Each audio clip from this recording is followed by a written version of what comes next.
All right, Joby, your new 10 MCR is just about ready to ship out. We've got the new Forestry guarding on here with window cleaning accessibility. Just take these two pins off, open it up, and you can still get to your window. Our new top guard design. Diodynamics lights. You can see the other one up on the boom there. And then the two front lights. Here's a tilt rotator prep package. This is your return line.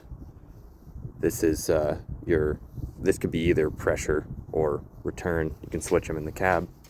For main auxiliary, this is the other main auxiliary. This is your second auxiliary circuit. This is your electrical hookup for the tilt rotator. There's a connect cylinder and some grease points up in the front here, and don't miss there's some grease points down in here too. Just have a good read of the manual. I'll show you where everything is. And of course this machine does have a manual centralized greasing, so those two Zerks will grease the entire boom and your slewing, except for the front here, and your blade is still done manually. Very important to keep an eye on your track tension, especially as it's wearing in the first 100 hours. Every couple hours, check them. There's a tool. It'll be in your tool bag. It's a little metal gauge. It'll show you where to check your tension. You can see here too. Don't mind the mud. It's really nasty spring weather early here, so sorry about that. But you just stick that tool in between the roller and the track there, and yeah, check it frequently.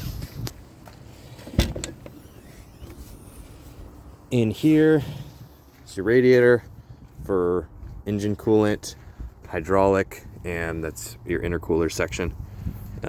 Battery box, battery cutoff. This is your telematics fuse, so that's GPS on the machine and everything, and that does bypass this, so even if this is shut off, this will still be live. Just a little FYI, if you're putting it into deep storage, remove that fuse. Here's all your hydraulics, main block, your coolant, and acceptable coolants to put in there. AC dryer. Another thing to keep in mind, make sure these latches stay lubed. We use dry graphite. You can see some's been on there, but especially if you're working in dusty areas, those will get gummed up and then they won't really open very well.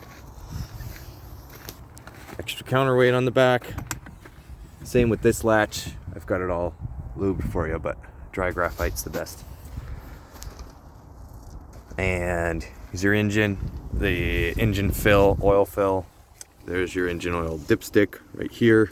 You can see your oil filter right there. Fuel filters. You'll be getting a kit with new filters, and your tool bag and all the instruction stuff will be in a box in the cab. There's your fuel fill right there.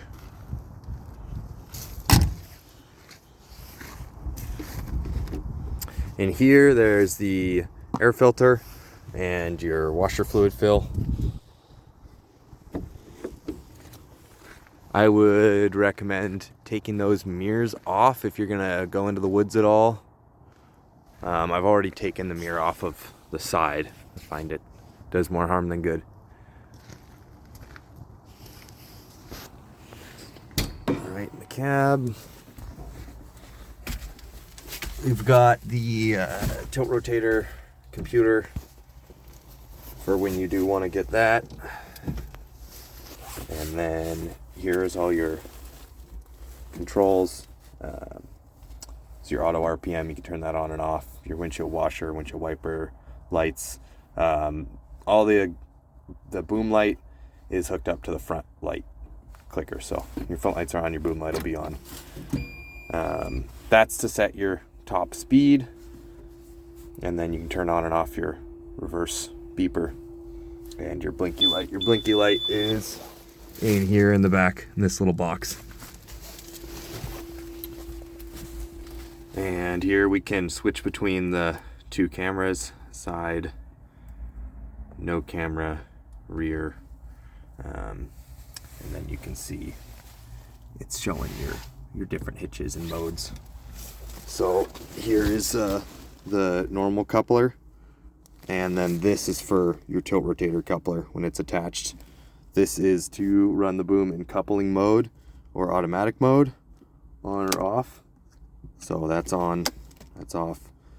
This is to reverse the direction of the bucket curl cylinder. So if you want to run it like a skid steer bucket, you flip this button, and that's an excavator mode. This is skid steer bucket controls.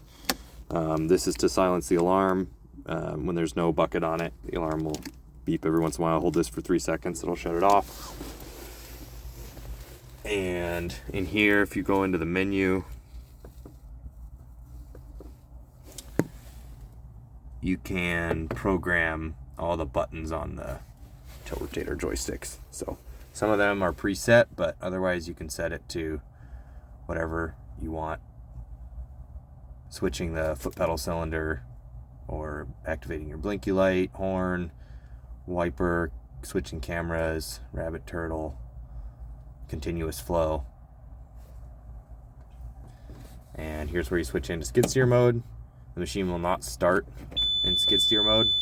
It will start in excavator or parking mode. And here's your third boom pedal. So this will control your adjustable boom when you're in manual mode, and when you're in coupling mode, that pedal will do nothing, and this stick will control both your adjustable boom cylinder and your dipper stick at the same time. Just note, everything's going to be a little slower in coupling mode, so I recommend getting used to using the foot pedal. All right, we'll get this off to you soon. Thanks, Joby.